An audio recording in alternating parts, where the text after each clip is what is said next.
kasih pemirsa Anda kembali menyaksikan Kominfo Newsroom. Otoritas Jasa Keuangan menyebut kesenjangan atau gap inklusi keuangan antara masyarakat perkotaan dan pedesaan menurun signifikan. Adapun upaya yang dilakukan untuk mencapai hal tersebut, OJK melakukan pembentukan tim percepatan akses keuangan daerah dan dengan peningkatan program literasi.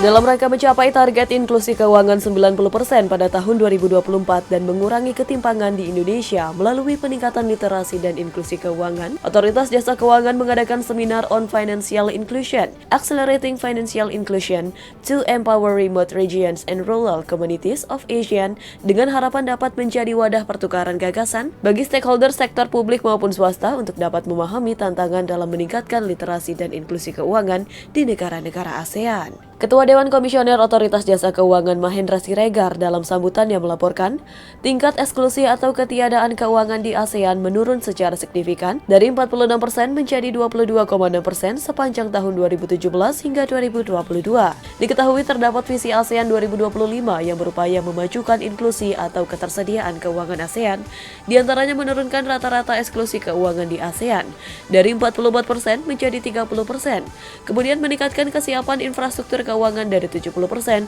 menjadi 85%. Selain itu terdapat target kesiapan infrastruktur inklusi di ASEAN yang masih di bawah target 85% pada tahun 2025.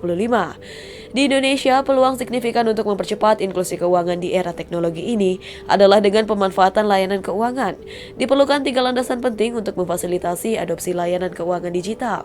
Yang pertama, komitmen pemerintah dan swasta untuk mengembangkan layanan keuangan digital. Kedua, kerangka hukum dan peraturan yang kuat untuk sistem tersebut, dan terakhir infrastruktur informasi keuangan dan komunikasi serta teknologi yang efisien. Financial inclusion itu per tahun lalu pun sudah mencapainya, yaitu tingkat inklusi minimal 70%. Nah, tapi di lain sisi masih ada 5 negara lain yang belum mencapainya dan karena memang belum menerapkan program itu. Nah, ini yang kita lihat akhirnya menimbulkan suatu gap tersendiri di antara negara-negara ASEAN itu. Lebih lanjut, Kepala Eksekutif Pengawas Perilaku Pelaku Usaha Jasa Keuangan, Edukasi dan Perlindungan Konsumen OJK, Friderika Widiasari mengatakan, OJK secara konsisten terus berinovasi untuk terus mendorong percepatan inklusi keuangan di seluruh daerah dengan fokus utama di pedesaan. Salah satu inisiatif yang dilakukan OJK adalah dengan pembentukan TPAKD yang kini sudah terbentuk sebanyak 495 TPAKD di 34 provinsi. Di situ kita nggak cuma ngajarin keuangan aja, tapi kita kita melihat dulu sebelumnya kita lihat potensinya apa, terus kemudian kita pre-inkubasi, terus inkubasi, terus after inkubasi. Jadi itu kita melihat misal satu daerah, oh dia punya misalnya tenunnya bagus-bagus, makanannya, kulinernya, terus keripik-keripiknya, kita bantu untuk akses ke keuangan. Jadi mereka nggak bisa berkembang kalau mereka nggak punya akses keuangan kan. Karena itu kita channelkan ke perbankan, kalau butuh asuransi kita carikan asuransinya, terus kemudian kalau mereka butuh apapun kita bantu channeling. Dengan memprioritaskan inklusi keuangan, Kementerian Komunikasi dan Informatika berupaya untuk memastikan bahwa masyarakat mendapatkan kemudahan dalam mengakses jaringan internet ke seluruh wilayah Indonesia untuk kepentingan digital finance, serta menyediakan berbagai materi literasi keuangan. Jadi literasi keuangan ini juga bersama dengan penyediaan teknologi bertujuan membangun inklusi keuangan. Jadi setiap orang di Indonesia itu punya akses terhadap sumber-sumber keuangan, sumber-sumber pembiayaan. Kira-kira seperti itu. Pemirsa, pertanggal 25 Agustus 2023, esok hari, pemerintah Provinsi DKI Jakarta akan melaksanakan uji coba tilang bagi kendaraan yang belum melakukan uji emisi maupun tidak lulus uji emisi. Hal ini dilakukan sebagai upaya untuk mengurangi mobilitas penggunaan kendaraan pribadi yang menjadi penyebab polusi udara terbesar di Jakarta. Pemerintah Provinsi DKI Jakarta akan mewajibkan kendaraan bermotor untuk melakukan uji emisi sebagai upaya mengurangi mobilitas penggunaan kendaraan pribadi yang menjadi penyebab polusi udara terbesar di Jakarta. Kepala Dinas Lingkungan Hidup DKI Jakarta Asep Kuswanto dalam konferensi pers penanganan polusi udara mengatakan, pertanggal 25 Agustus 2023 pihaknya akan bekerja sama dengan Polda Metro Jaya dan POM TNI serta Satpol PP untuk melakukan razia dan menilang kendaraan yang belum uji emisi maupun tidak lulus uji emisi. Adapun rencana tersebut akan gencar dilakukan selama 3 bulan ke depan dan masif diterapkan mulai dari tanggal 1 September 2023 mendatang. Dan rencananya besok kami akan melakukan uji coba tilang uji emisi dan masifnya akan kami lakukan di tanggal 1 September. Jadi mulai September sampai dengan 3 bulan ke depan kami akan melakukan razia uji emisi bekerjasama dengan Polda Metro Jaya dan POM TNI serta Satpol PP kami. Selain tilang, upaya yang dilakukan Pemprov DKI Jakarta lainnya dalam mengatasi buruknya polusi udara tersebut adalah dengan menambah titik pemantauan kualitas udara, menerapkan tarif parkir tertinggi bagi kendaraan yang tidak lulus uji emisi dari yang biasanya seharga Rp5.000 menjadi Rp7.500 per jamnya. Pada kesempatan yang sama, Deputi Bidang Koordinasi Infrastruktur dan Transportasi Kementerian Koordinator Bidang Kemaritiman dan Investasi Rahmat Kaimuddin juga mendorong untuk lebih banyak penggunaan transportasi bus listrik guna menekan aktivitas yang menimbulkan pembakaran dan debu yang menjadi sumber polusi udara saat ini.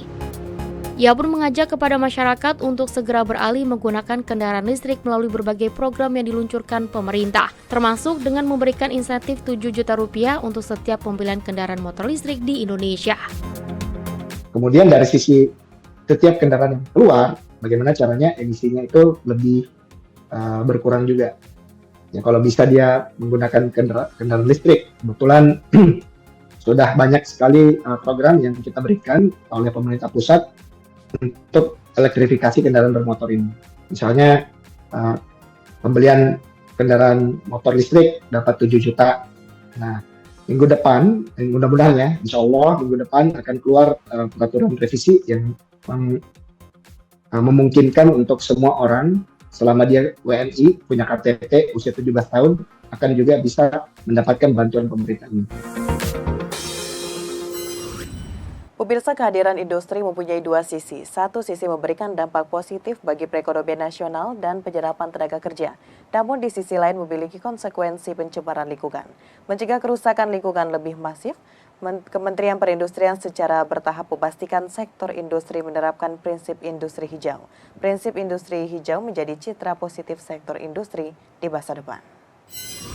Indonesia saat ini tengah menghadapi tantangan serius terkait lingkungan. Publik saat ini sedang menaruh perhatian besar pada isu polusi udara, kualitas udara, krisis air bersih, fenomena El Nino, dan lain sebagainya. Masalah lingkungan tersebut akan berpengaruh kepada kesehatan dan lingkungan, namun juga pertumbuhan ekonomi jangka panjang. Memperhatikan hal tersebut, pemerintah berkomitmen memperbaiki masalah lingkungan dengan menerapkan konsep industri hijau yang akan menjadi landasan ekonomi hijau. Menurut Journal of Economics and Banking tahun 2023 mencatat ada ketidakselarasan antara industri hijau dan ekonomi hijau. Salah satu hal yang mendasari ketidakselarasan itu adalah kesadaran akan dampak lingkungan. Kementerian Perindustrian dan Kementerian Kominfo berkolaborasi bersama pelaku industri besar bidang makanan dan minuman di Pasuruan, Jawa Timur, yakni PT Tirta Fresindo Jaya Pasuruan, memberikan contoh baik dari penerapan keselarasan industri hijau dan ekonomi hijau. PT Tirta Fresindo Jaya Pasuruan telah menerapkan prinsip industri hijau dalam proses produksi berbagai produk makanan dan minuman. Bahan baku kemasan minuman yang digunakan merupakan bahan daur ulang yang didapatkan dari bank sampah dan Asosiasi Daur Ulang Plastik Indonesia di Pasuruan, Jawa Timur. Sampah-sampah plastik kemudian diolah menjadi serpihan kecil yang kemudian dicuci dan dikeringkan, lalu dipanaskan hingga menjadi biji plastik kembali. Prinsip industri ini berdampak pada minimnya limbah industri, mengurangi masalah sampah plastik, dan membantu ekonomi masyarakat sekitar. Diakui Senior Factory Manager Area Timur PT Tirta Fresindo Jaya, Dwiyon Yunus, diperlukan komitmen kuat dan manajemen handal dalam penerapan prinsip industri hijau untuk memberikan manfaat baik bagi industri, lingkungan, dan masyarakat.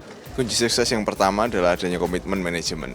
Melalui komitmen manajemen kita berkomitmen bagaimana mengolah sumber daya, mengolah limbah dan emisinya, dan juga bagaimana melakukan efisiensi terhadap sumber energi-energi. Selain itu juga adanya dukungan dari pemerintah melalui pendampingan, pembinaan, dan juga adanya penghargaan-penghargaan yang bisa kita gunakan untuk memacu kita menerapkan industri hijau ini. Ya, kalau dari sisi industrinya kami memiliki daya saing dalam di pasar yang lebih baik dibanding industri yang lain yang tidak menerapkan, dan juga dengan peningkatan daya saing itu kita dapat memperoleh cost efisiensi ya pastinya.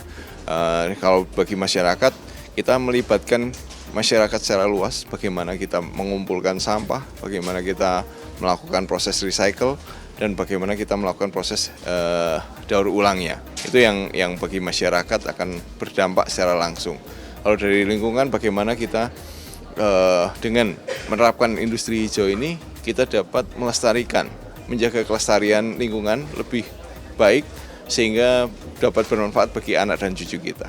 Senada dengan Dwian Yunus, Kepala Biro Hubungan Masyarakat Kementerian Perindustrian Kris Sasono Ngudi Wibowo mengatakan, prinsip industri hijau yang mengusung ekonomi sirkular secara bertahap merubah stigma negatif keberadaan industri di suatu wilayah. Tentunya kita ingin membangun citra positif industri dalam konteks industri hijau yang saat ini sedang tumbuh gitu, karena industri menjadi salah satu tulang punggung ekonomi Indonesia. Ini harus kita jaga bagaimana industri tetap tumbuh dengan baik dan tidak dalam frame yang selama ini orang sampaikan bahwa sumber polusi adalah industri, padahal industri hijau itu pasti sudah menerapkan kaidah-kaidah kelestarian lingkungan yang baik. 4 hal itu yang paling penting. Fresindo Jaya ini secara bijak, kemudian secara efisien dan optimal telah melakukan beberapa langkah-langkah untuk penggunaan sumber daya, mulai dari sumber daya energi, kemudian bagaimana pengelolaan limbahnya, bagaimana sumber daya air, dan lain-lain. Ini juga sangat penting dari konteks industri hijau. Melalui penerapan prinsip industri hijau oleh pemerintah, diharapkan partisipasi masyarakat dan pelaku usaha dalam menerapkan prinsip industri hijau mampu menciptakan masa depan yang bebas sampah. Dengan begitu, cita-cita memajukan ekonomi negara Indonesia bisa sejalan dengan aksi pelestarian lingkungan hidup. Kementerian Perindustrian berkolaborasi dengan Ditjen IKP Kominfo menggelar forum diskusi tematik pertembakan industri hijau di Pasuruan, Jawa Timur. Kemenkominfo sebagai humas pemerintah berperan penting dalam membangun komunikasi publik yang baik agar diseminasi prinsip industri hijau sampai ke masyarakat. Industri hijau semakin menjadi tren global dalam beberapa tahun terakhir. Penerapan industri hijau merupakan upaya pencegahan terhadap emisi dan limbah industri yang berpotensi merusak lingkungan. Sentimen negatif akan kerusakan lingkungan dari kehadiran sebuah industri begitu lekat di benak masyarakat. Sentimen negatif inilah yang ingin diluruskan oleh pemerintah. Menjawab hal itu, Kementerian Perindustrian menggandeng Kementerian Komunikasi dan Informatika untuk menyebarluaskan konsep penerapan prinsip industri hijau ke masyarakat luas melalui forum diskusi tematik Bakohumas Keselarasan Industri Hijau dan Ekonomi Hijau di Pasuruan, Jawa Timur pada Rabu 23 Agustus 2023. Berdasarkan Impres nomor 9 tahun 2015, Kemenkominfo berperan sebagai Ketua Koordinator Bakohumas atau Badan Koordinasi Kehumasan. Sebagai Ketua Koordinator Bakohumas, Kemenkominfo memiliki peranan penting dalam diseminasi prinsip industri hijau. Dalam proses diseminasi prinsip industri hijau diperlukan komunikasi publik yang terstruktur agar informasi dalam forum diskusi dapat diterima dengan baik, mudah dimengerti, tidak bias dan tepat sasaran di masyarakat. Direktur Pengelolaan Media Ditjen IKP Kemenkominfo mengatakan ada 3 komunikasi publik yang dapat diterapkan dalam diseminasi prinsip industri hijau ke masyarakat. Ya, level komunikasi itu kan pertama to inform ya. Pertama adalah membangun pengetahuan atau meningkatkan pengetahuan masyarakat supaya mereka ini memahami hal-hal yang terkait dengan industri dan ekonomi hijau. Pertama, meningkatkan pengetahuan terlebih dahulu. Kemudian yang kedua tentu saja membangun kesadaran supaya masyarakat ini memiliki kesadaran bahwa memang saat ini memang sudah harus menerapkan ekonomi hijau, ya ekonomi yang lebih sustainable. Nah, yang ketiga tentu saja adalah kita berupaya meningkatkan partisipasi supaya ini bisa berjalan. Masyarakat tentu saja harus mendukung supaya program industri dan ekonomi hijau ini bisa berjalan. Karena apa? Tidak bisa sebuah industri atau sebuah ekonomi berjalan tanpa dukungan masyarakat. Nah, ini tentu saja setelah mereka tahu, mereka sadar dan kemudian mereka berpartisipasi untuk mendukung ekonomi hijau.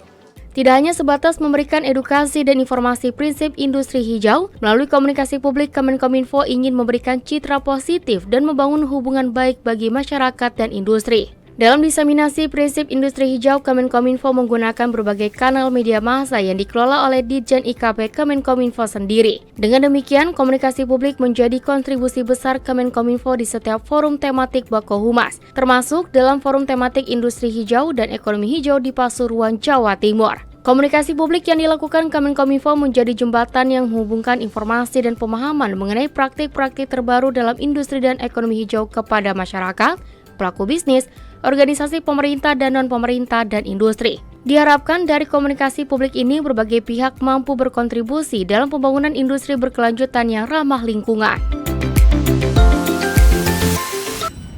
Pemirsa, usai jeda kami akan mengajak Anda berdialog mengenai upaya Kemenperin memupuk industri hijau tumbuh subur. Sesaat lagi.